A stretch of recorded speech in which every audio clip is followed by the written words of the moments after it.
Hi, this is Bill Prater, and welcome to the Business Builder Show, where we feature champions in their respective industries from all over the planet. Our mission is to provide you with timely, provocative, and actionable resources that will inspire, promote, and accelerate your quest for business excellence.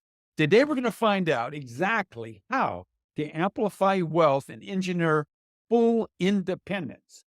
And Devesh Sharma will walk us through exactly how to get that done. Now, Devish is a visionary who transformed the lives of business owners who are trapped in the golden cage of their success.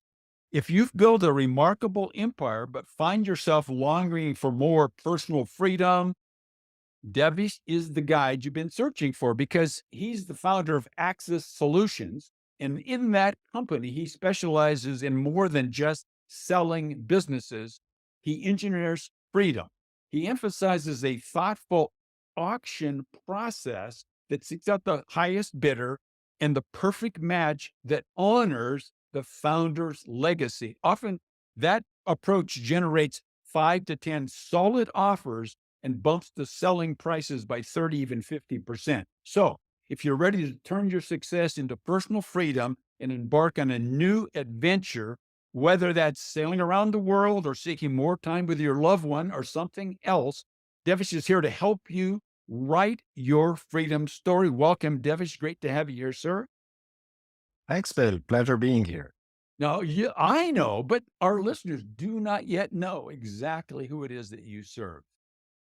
Well, Bill, what's happening today is business owners are just being fleeced daily. I mean, there's a catastrophic wealth transfer that's happening for people who are buying businesses from owners. And the big sucking sound that you hear out there is private equity buying those companies and then for a song, essentially, and then multiplying their value by three in 3, 4 years and getting rich off that. And the families of those business owners have endured like decades of hardship and hard work to build these companies. And they're the victims of what I call a revolting money grab. And every time they sell their business, they're just taken to the cleaners. And so what I do is I serve those business owners, those strong, bold individuals, and that have crafted remarkable companies. And they're unaware essentially of the staggering value that they're leaving on the table. So, I know that there's probably several, but could you describe the problem that exists to create that outcome you just explained? So, what are the problems that you've identified that you're able to solve? And then we'll get on to how you go about solving the problem. First, what are these problems? The first problem usually, let's take the outsider view. As an Okay. outsider, when I look at a company, the first thing that I'm trying to understand is how fast is it growing and what moat it has. And finally, what's its profitability? So these are the three areas that you evaluate at a first glance. And then you obviously dig deeper and figure out with the owner, how is it that we unlock all that? I'm thinking maybe you and I have similar backgrounds. I understand what you're talking about really well. Our listeners may not quite get it yet.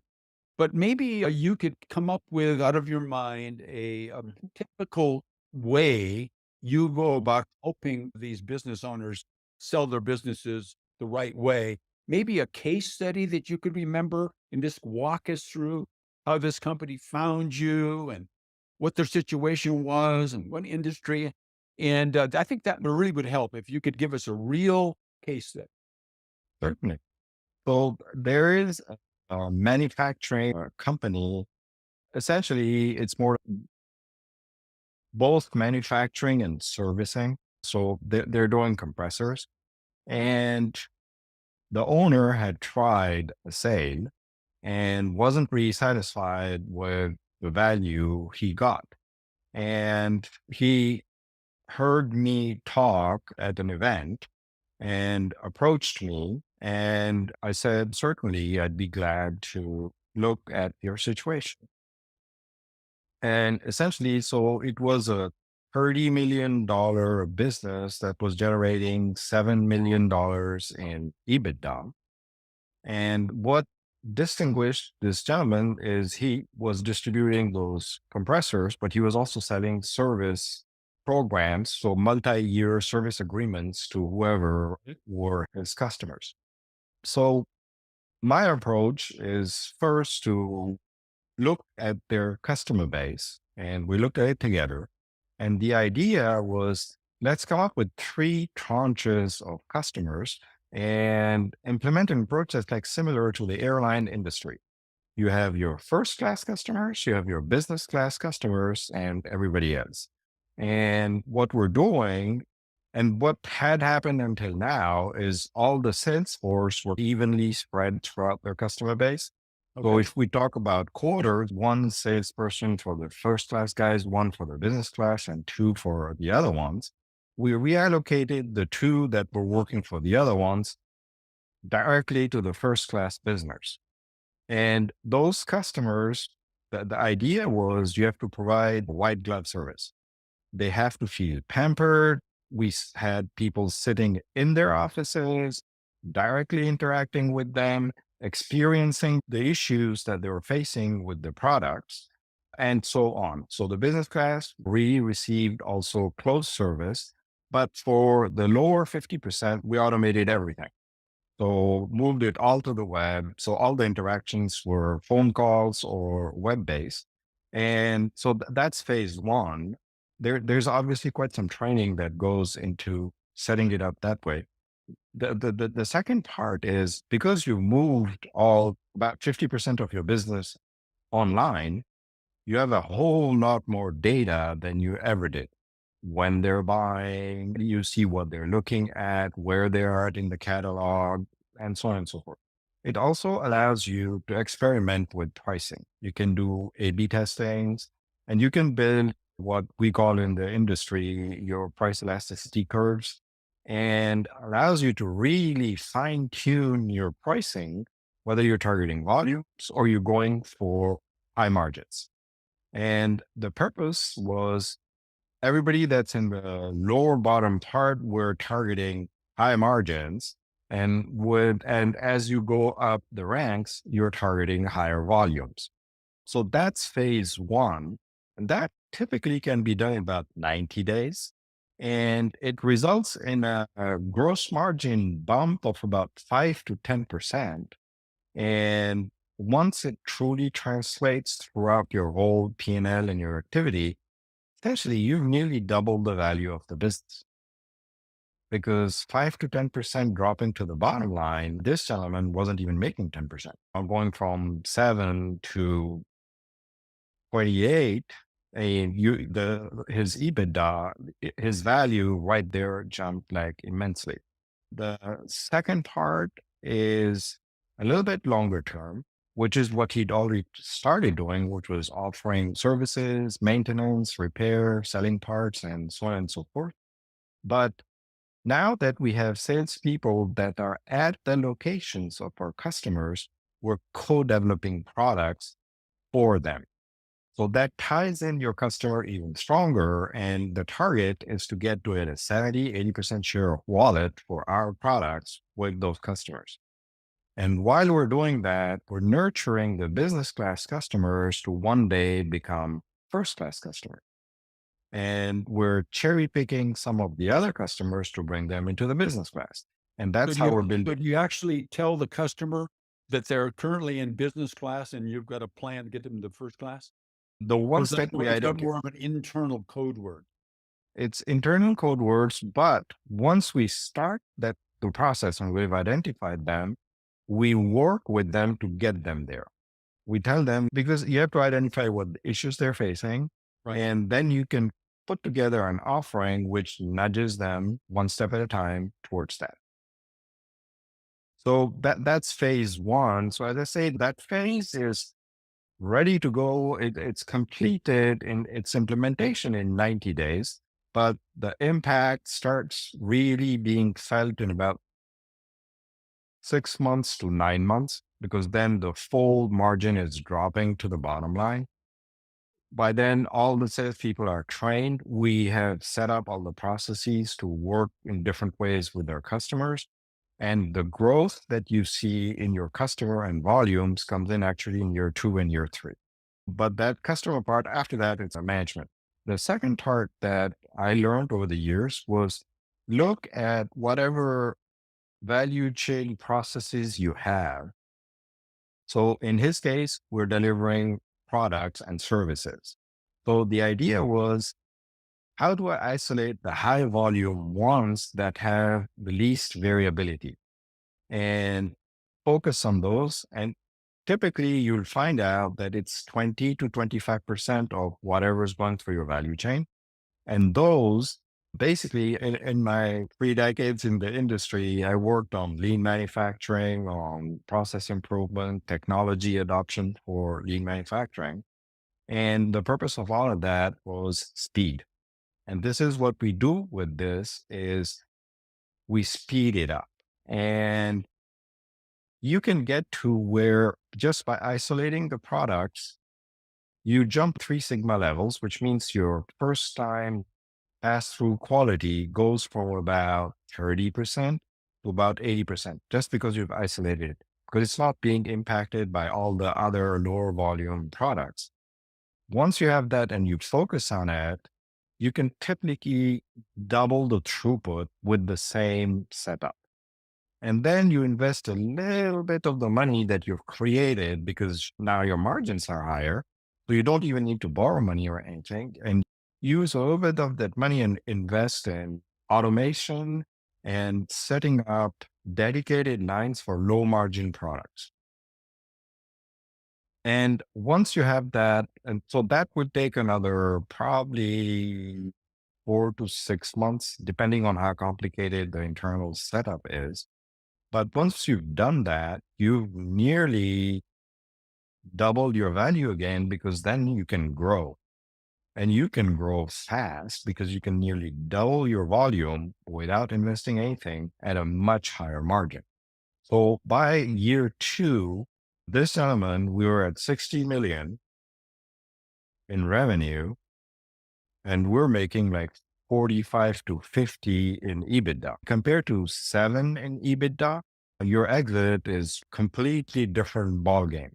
And this is what I like to do is start the vampires, the private equity guys who will do something similar, the good ones, to what I just described, but they do it on their own.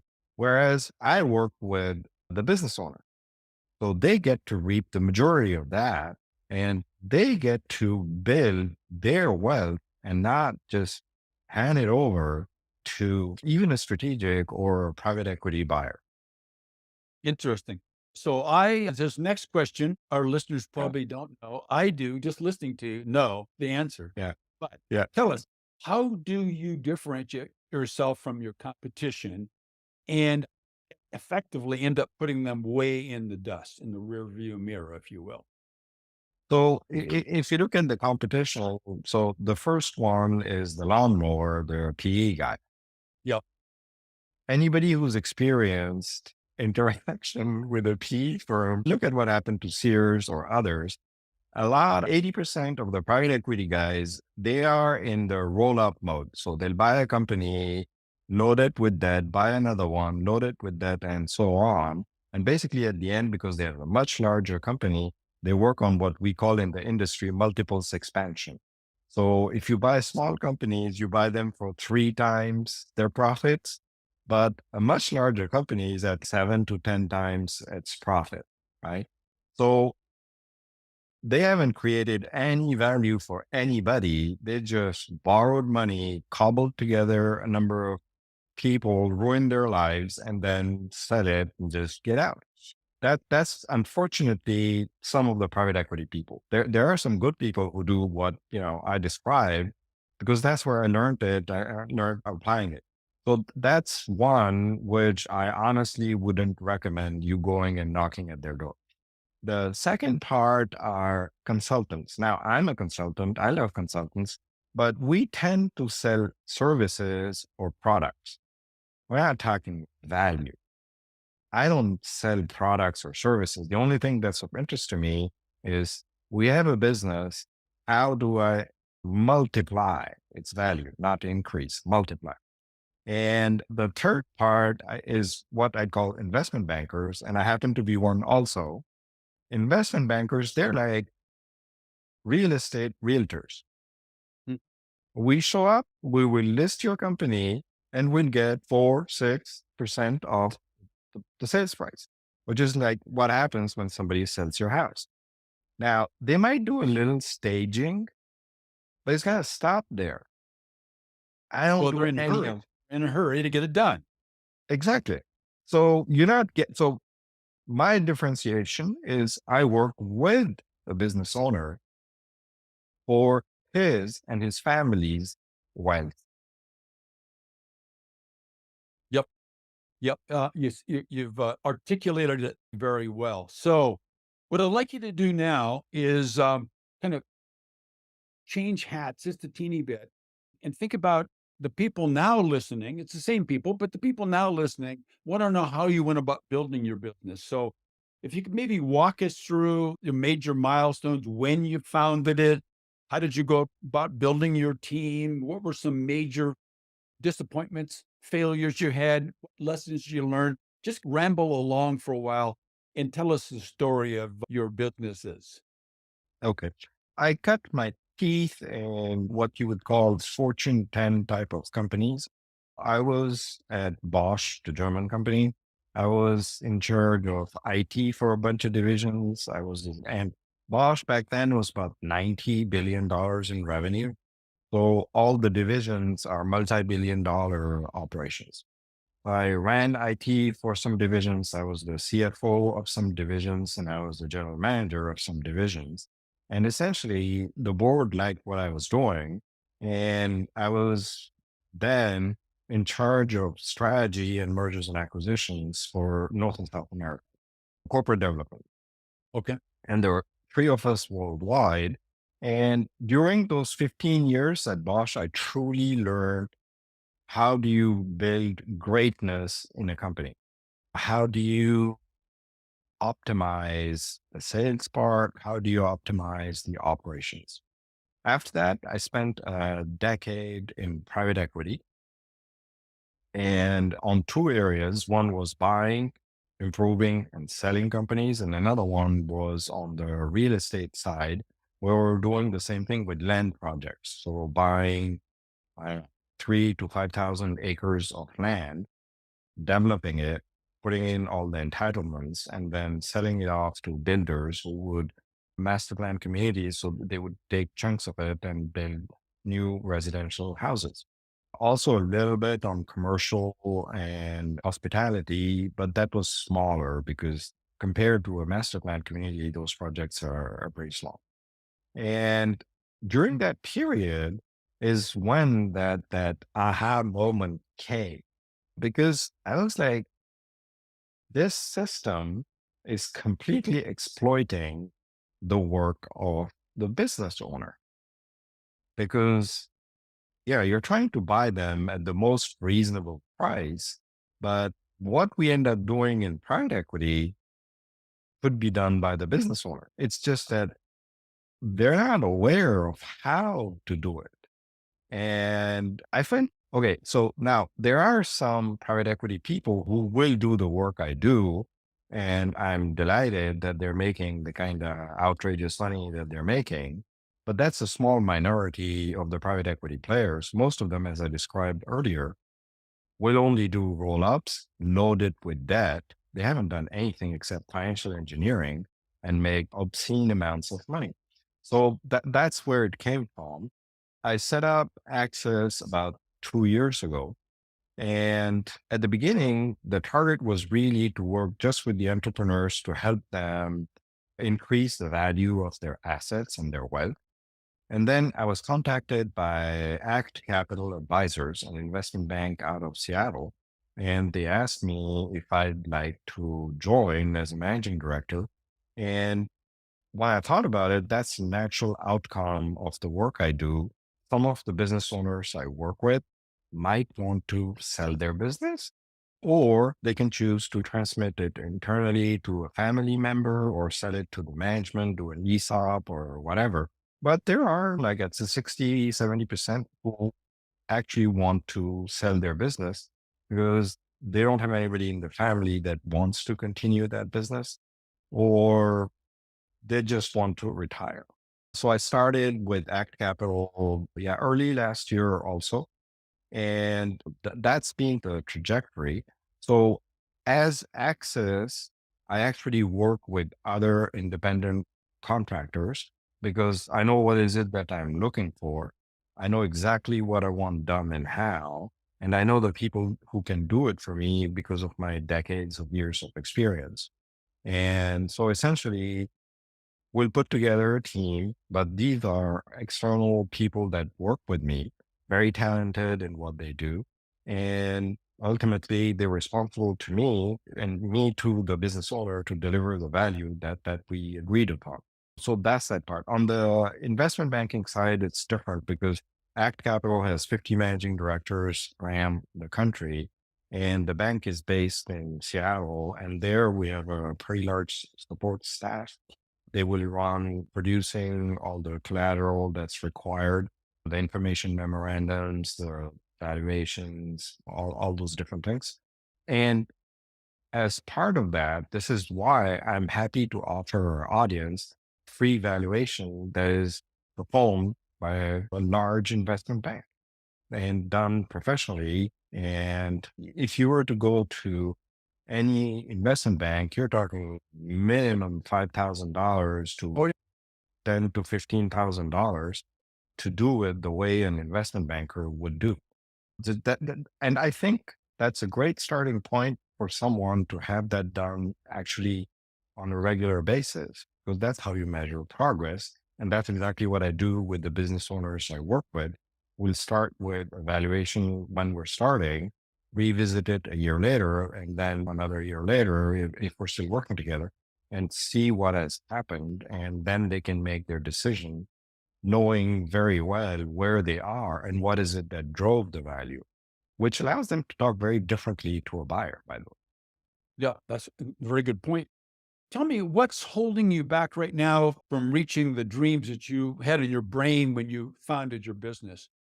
What are the obstacles that you see? The main obstacle is that because this approach is not very known at all, business owners end up being victim of the system and they're unaware that there's a solution that we can work together. So that's the part that's like the entrepreneur that I was mentioning earlier. It was a chance encounter. He just heard me talk about Mhm. how I do and what I do. And then he was like, oh, I like this. And so right now I'm just trying to spread the message, raise awareness. Okay, great, good. That was articulate too, and I understand what you're talking about very much. You mentioned that you have a free gift for people, Right. and also there are many listeners who would like to get a hold of you and talk about your services. People, entrepreneurs like to talk to you about how you went about building your business, how you leverage your corporate understanding and so forth. So with all of that, what's the best way for people to get a hold of you? Number one, and number two, get their hands on the evaluation that you offered up to the listeners. So the evaluation that I offer, you can find it on my website, which is here, accesssolutionsgroup.com, And it'll be or in the you can show it'll be in the show notes as well. notes. And my email is Devesh, Devesh at accesssolutionsgroup.com. And anyway, I welcome emails and I welcome the opportunity to share knowledge and explain further what's possible. So I did my best to extract from you your knowledge about some very complicated areas and how people can, I said earlier, 30 to 50% increase in sales price. And then you gave us a case study was probably a 10x increase in value. But Fish, tell me, is there a question that I maybe should have asked and didn't think of? So, what is the question I didn't ask but should have? And then what's the answer to that unasked question? So Linking back to what is it that I'm struggling with, the question could be, what is the first step that a business owner should take to work with me? And my first reaction to that is set aside your fears and just open your eyes. Look at what's going on around you and all of the business owners that are selling their company. They're being mercilessly exploited by the PE guys, and the value that they've created over the years is being lost there. Everybody can see that. You hear all those horror stories about what's happening with private equity, and they're making those obscene amounts of money. Why is this not going back to the entrepreneur? So just open your eyes, realize that, and then we can have a chat about how we can do it together. Excellent. Gorgeous. So once again, thanks very much for your time, for your enthusiasm, and for most of all, for your beautiful knowledge about um, how to go about building your business to create your fortune and achieve your freedom. I loved it very much. So, everybody, in closing, let's focus on the single fact that businesses don't become extraordinary in a single moment. Instead, they get there as a result of the owner first establishing a vision and strategy for the future, utilizing a management system to execute that strategy. And number three, leveraging high performance teams. Now, you can get your hands on exact formula how to do that. Just go to my YouTube channel, which is at Business Mastery Pro, and you will see how to do it. So, thanks for listening. Devish, thank you very much for spending your time with us today. Thank you so much, Bill. Really appreciate and the opportunity and getting to know your listeners and working together.